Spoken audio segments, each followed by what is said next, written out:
Hey everyone, welcome back to the show. This is Anthony. And this is James, and today we're going to do a little bonus mini review of A Quiet Place Part 2. The first portion will be spoiler-free, and we will let you know when we start to spoil this movie halfway through this episode about. Yeah, but I can't recommend this movie enough. It was a fantastic sequel. Krasinski blew me out of the water again. He managed to do new things with it while also keeping the same things we love about the first film, and also told it in a new way. I think that it's hard to do a sequel for any movie, especially a movie as loved and successful as A Quiet Place, but he somehow pulled it off. Well, especially horror films. Like, the horror genre seems to be a genre where if you have a great first movie and you're kind of starting a franchise, a lot of them stumble and fall with their sequels. Sidious is a really great example. I like that first one. Sinister. I like Sinister a lot. And same thing with Insidious. Insidious too, yeah. But I like Sinister, the first one, a lot. The second one is straight trash. That was a bad movie. And the first one, you thought we would have this great new horror icon with that demon person. But I think A Quiet Place Part 2 is a great sequel. The first one is obviously a superior film. That's a perfect movie. That's a 10 out of 10. But I give A Quiet Place Part 2 a 9 out of 10. In this movie, he ups the action, he ups the monsters, more characters, just more everything, which is really what you want from a sequel, more of everything that you didn't have in the first one. And he also expands on the world. Not too much, though. He shows us more. Obviously, we get new characters. You can tell from the trailer there are new environments, but it's not like the scale is global or national. It's still pretty confined to a bubble part of the country, and I like that about it, where he expanded it, but it's not too big. And also, it's not like he just showed new scenes for no reason. Everything that takes place in this movie is a result of the decisions of the characters. So they are basically controlling the plot rather than I think a lot of, if Krasinski didn't write and direct this, and I think if they tapped a different person to do it, they would have been like, oh, here's some cool big sequences I have in mind and I'm going to write a script based on that. Whereas Krasinski, he based the action and sequences based on the characters. Yeah, and he ironically didn't even want to return to write or direct the film, but they convinced him to do it. And he says they Jedi mind tricked him into writing and directing the movie. And even Emily Blunt was hesitant to make the sequel because, again, the first one's a perfect movie. If I was an actor or a writer or director, I'd be kind of weary about tapping into doing a sequel because you don't want to disappoint people. And maybe you can't match it, but you don't want to make a movie that's like horrible or just bad compared to the original. Yeah, you don't want to leave a bad taste in everyone's mouth, and especially for something like that because it's like the franchise is on the line with the sequel in a lot of ways, and it would take away from the first one. Yeah, 100%. And obviously, you can tell from the trailers and clips, you see a lot more of the monsters. I think they did that because we know what they look like from the first film, and so the first film works so much just like Jaws, where the less you show it, the better it is and more thrilling it is. But now we know who the monster is, so it's okay to show the monsters more often, which he does in this movie. And I think it's obviously less scary because of that, but it's more suspenseful and has great action sequences because of that, because the audience knows it, so he shows them the aliens more likely. Yeah, we have some great new characters. We have Cillian Murphy has a major role in this. He plays a character named Emmett. Then Jimon Hunsu is a man in this film who has a prominent role as well, and you recognize him from Gladiator and a bunch of great movies. And Emily Blunt, obviously, her performance is fantastic. But the children, Reagan and then Marcus, played by Noah Jupe, and then Millicent Simmons, they really upped their performances so much in this movie. They're both incredible, and Krasinski, he wrote this to give them larger roles, and I think they're setting it up for more movies. I think he's trying to set it up for a third one and a fourth one, and so I think what he wanted to do is kind of pass the reins of responsibility to these children, which hopefully that's what happens. Yeah, the first film is about the family itself and more about the parents trying to cope with the world and trying to survive and keep their children safe, whereas this film very much is about the children growing and maturing and taking on responsibility and learning how to handle themselves in this world themselves without their father and without their mother to help them, because they essentially are the two leads of this movie, you could say. And what I love about it, and when we talked about A Quiet Place Part 1, we did our episode on it, we were talking about how we really just hope that it continues right after Emily Blunt hits the shotgun. Yeah. And that's how he does it. It's literally, that's where it ends and that's where it starts. So that's what I love about this story. We didn't get a long passage of time, but we do just continue the story from exactly where the other one left off. That's what I think is really cool, because a lot of filmmakers, I think, they would have cut to 2 years later and what's happening now. But I think following immediately what happens makes it feel like you're part of the story, because I think movies that take place like almost in real time esque, it makes you feel like you're there with the characters more than anything, rather than like an epic that takes place over years. So I think it's stronger a storytelling device to stay with them for every moment and major beat of their story. Yeah, and right before, I think we'll head into spoilers in a few moments, but I just want to bring up one other thing is where, yes, the monsters are taking over the world in this franchise, in this world, but Krasinski with the sequel, what he does is he shows you that the monsters, these aliens, aren't the only monsters out there now. Now there are new kinds of monsters that you have to worry about, and we'll get into that right now as we start spoiling A Quiet Place Part 2. And how about that opening sequence of A Quiet Place Part 2 where Krasinski, we get the flashback of where the invasion happens, where the asteroid or meteor hits the Earth, because that's how they traveled to the planet.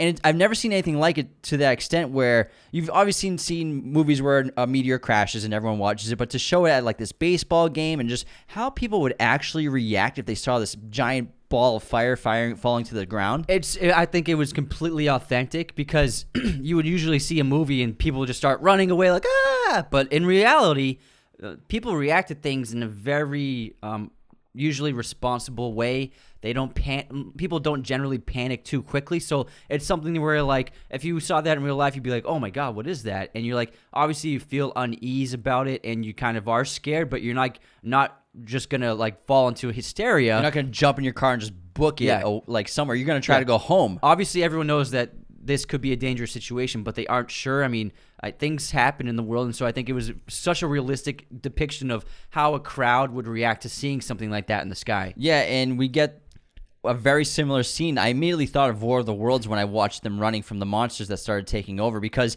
he just scares the hell out of you with the first time you see the monster when it hits the car, and I jumped in the theaters. I had no idea. I was not expecting that at all. And the thing is, he did a great job building suspense because you know they're going to show up.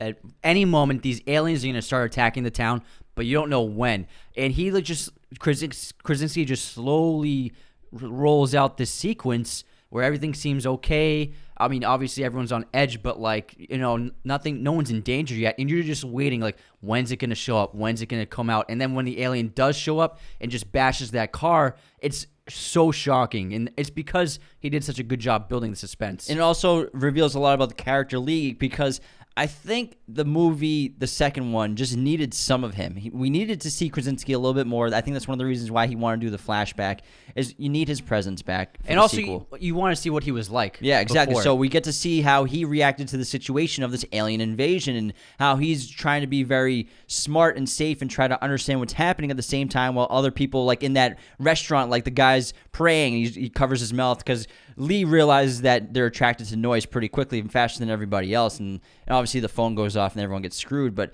the character Lee, you can really see kind of like the survival instinct that he always has innately. Yeah, I'm curious what his background was. They don't get into it, but I think that's a strength of the character. You're like, he's not like he was an ex-special forces operative. Yeah. It's not, like you don't need to know. Not Jack Ryan. He just has the instincts. And I love how Krasinski showed how the family actually communicates on a daily basis using sign and speaking and not speaking around other people. So it shows why, like we said in the previous one, why they were able to survive, because they already knew how to communicate non-verbally. Yeah, and so, but we also get communication with Emmett, this great new character by Cillian Murphy, who's like, it's a community. Everyone kind of knows each other. It's really great. It's like these small towns in New England. That's what it's really like, I'm sure, everywhere in the world.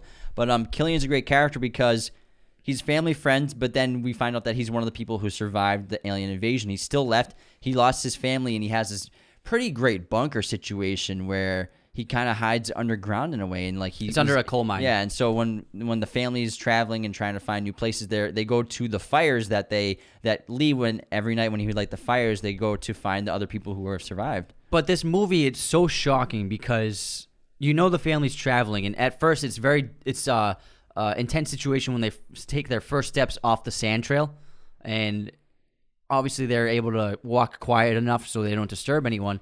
But when they're entering, you could say, Marcus's territory, it's so like Krasinski, I think one of the strengths of this movie is his ability to put kids in perilous situations and horrible situations, because Marcus steps on a bear trap And I've never seen a kid step on a bear trap in a movie, and it was so surprising, so shocking. It was an unbelievable moment. Like I watched it, and I was like, "Oh my god, are you kidding me?" I couldn't believe it.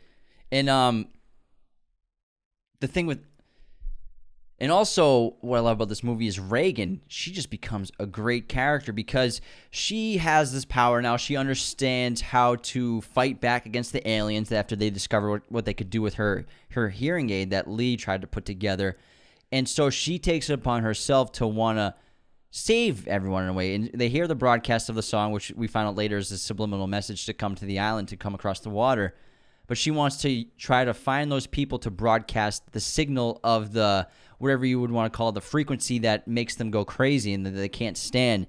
And so she goes off on her own because throughout this entire film, Reagan becomes more and more like Lee. She becomes more like her father. And I think that's a direct result of her constantly fighting with her father in the first one, and then watching him sacrifice his life to save her, and her accepting that he always loved her, even though she didn't think he did. Yes, she goes through a great transformation, as well as Marcus, her brother, who, as a result of the first film, in the first movie, he is very scared, and he's like, he doesn't want to go to the lake, to the river, to the waterfall, and in this movie, he's clearly suffering from like PTSD, and like when his mother leaves, he's like terrified and doesn't want her to go. And so he's completely overtaken by fear now. But his transformation is very similar to Reagan, where Marcus gains the strength to overcome his fear, and he eventually kills that alien at the end of the film himself. Yeah. The end of the movie is where they both, Reagan and Marcus, kill an alien on their own. That's a great moment for the characters because for Marcus, it means he's getting rid of his fear. He's not afraid of the aliens anymore. Now he has the power and kills one of them. And same thing with Reagan. Even though she's been afraid of them, she's had this responsibility, or she's wanted to save people, and she's not afraid of them anymore either. And they just kind of just use the frequency to be like, oh yeah, what's up? Boom. And then Reagan just like slices his head with that piece of metal or whatever it is. Yeah, too. and Emmett also goes through the major transformation because he starts out as a solitary character who lost everything. His family is dead.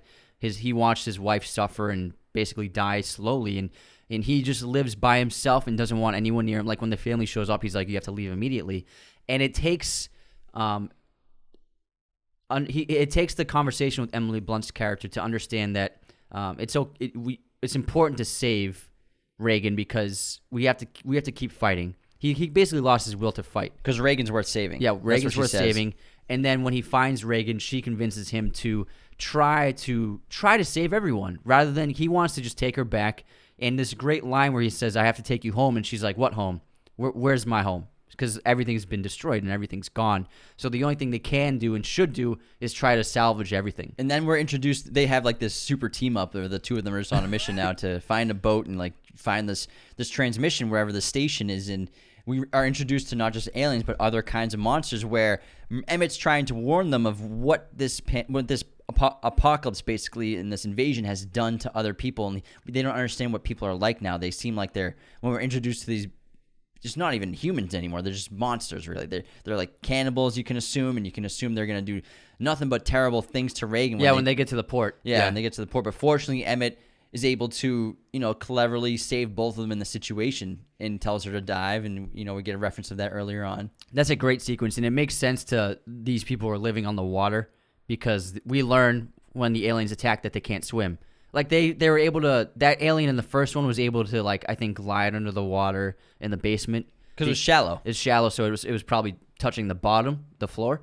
But in terms of swimming in a body of water, they can't do it. Yeah, because we clearly see that, and they drown and they fall because they can't swim. And then they make it to that island, and the island is such an interesting concept because, of course, there's got to be some sort of community that's not just sending this transmission, but must be completely isolated from the attack and from the aliens. Yeah, there are places all over the world that like it's just difficult to get to. So obviously the aliens wouldn't have been able to get there. If they could swim, they probably would have, but their inability to swim is what like I'm sure all over the world there are islands and not peninsulas, but any kind of offshoots that are filled with people that are still alive. Australia is probably cool as hell. Yeah. They probably nothing going on over there. there. Different continents are probably okay. But that's just a giant island. Unless there are multiple asteroids that hit. So yeah, an asteroid probably did hit Australia then. It could have been like this gigantic asteroid eventually broke into pieces and they all landed on the Earth in different areas. It could, or just like a rain of asteroids everywhere. Exactly. So, So they could have gone everywhere. But yeah, the small islands you can assume are just the only places that are safe. I wonder Yeah. if Great Britain's okay, but they got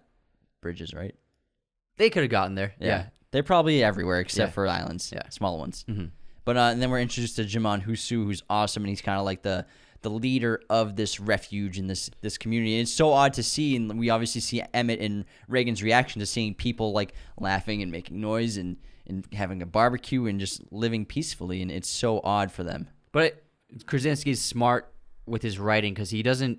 That scene in particular, you don't have to show them meeting everyone and being introduced and be like, oh, there's people here. Like, he just cuts to them and a fire, and Jimon Hunsu gives him a cup of coffee. Yeah. Like that, you don't have to show anything. You just cut from there to there, and we understand that the strength of these two movies is they're short. They're an hour and a half long. There's no fat on them. He keeps it tight and cuts anything that isn't necessary. And that's why I think the movies work so well, because it's over and you're like, wow, that flew by. I had a great time, and now I can't wait to see more. Yeah, these are perfect movie theater experiences, and especially the third act of this movie when the alien is on oh my God. It was on the boat, and the boat floated to the island, Yeah. and then they have to kill the alien there, and then Reagan puts the frequency to the transmission, and her brother kills the Those other poor one. people, But they were man, like, oh, we're fine on you this guys island. ruined everything. We were chilling. We were having baby back ribs, and now we're all dead. Another great new element that Krasinski added to the film was the use of silence, not just like nonverbal communication, but he puts you into Reagan's perspective multiple times in a lot of situations where he completely eliminates all noise from the movie. So, and it's a great device of putting us understanding what she's going through, especially like when she's on the train and she doesn't know what's going on. And we see the and alien. we see the alien in the background, and she can't hear it, which is what Lee was always afraid of. Like, she wouldn't be able to tell if maybe there's something behind her because she can't hear it. So I think that Reagan, she's a very strong character, but I think Lee was right where she needs someone with her if she's going to go out journeying, because I think there's just no way she'll be able to survive over a long period of time on her own. Unless she just has like a bunch of frequencies playing around her at all times. Yeah, or like the alien tracker thing from something Aliens. Like that. I doubt they have that, but it's a really cool effect also in the opening when she's in the car and she doesn't realize that there's aliens coming, and Lee's like, "Hey, we gotta go! Come on! Yeah. There's this giant alien coming after us." Yeah, I thought it was great how he did that to put us into her shoes. All in all, this is a fantastic movie. I adored it. I was blown away when it was over. I was like, yes, I want to see more. And he ended it the same way he ended the first one, where they kill an alien and it's just like, let's go. I hope it's the same thing where the third one, if they do it, it's just Killian and Reagan like in that radio station, and it just continues the story from there. Yeah. Which would be pretty great. And I love Killian coming back to his horror roots in this movie. All around, great sequel. 9 out of 10 from me. Highly recommend. The kids become the heroes, so you can assume that they're going to start taking the reins of fighting back against the aliens. I'm sure Reagan will probably be like a leader of the resistance, maybe something like that. That's what kind of I envision. And I can't wait, and I hope to God they make a third one because it was so good. I hope if they make a third one, Krasinski does it. Oh, he has to. I wouldn't see it if he didn't do it. Yeah, I wouldn't either. Unless they got like a great director, but like it really has to be him. It's his voice. It's his signature now. Yeah, I think so too. So definitely check this movie out, everyone. It's fantastic. And the cinema experience is back. Yeah, let's go. Movie theaters. Thanks so much for tuning into this bonus review of A Quiet Place Part 2. Have a great week, everybody, and stay tuned for our episode on Thursday coming out, and hopefully you checked out Monday's episode as well. Take care, everyone. Thank you for watching Raiders of the Lost podcast. Hit that subscribe button and notification bell. Listen to the audio formats of Raiders of the Lost podcast on Spotify, Apple Podcasts, Google Podcasts, and wherever you listen to podcasts. New episodes every Monday and Thursday. Support us on Patreon at patreon.com/Raiders of the Lost podcast.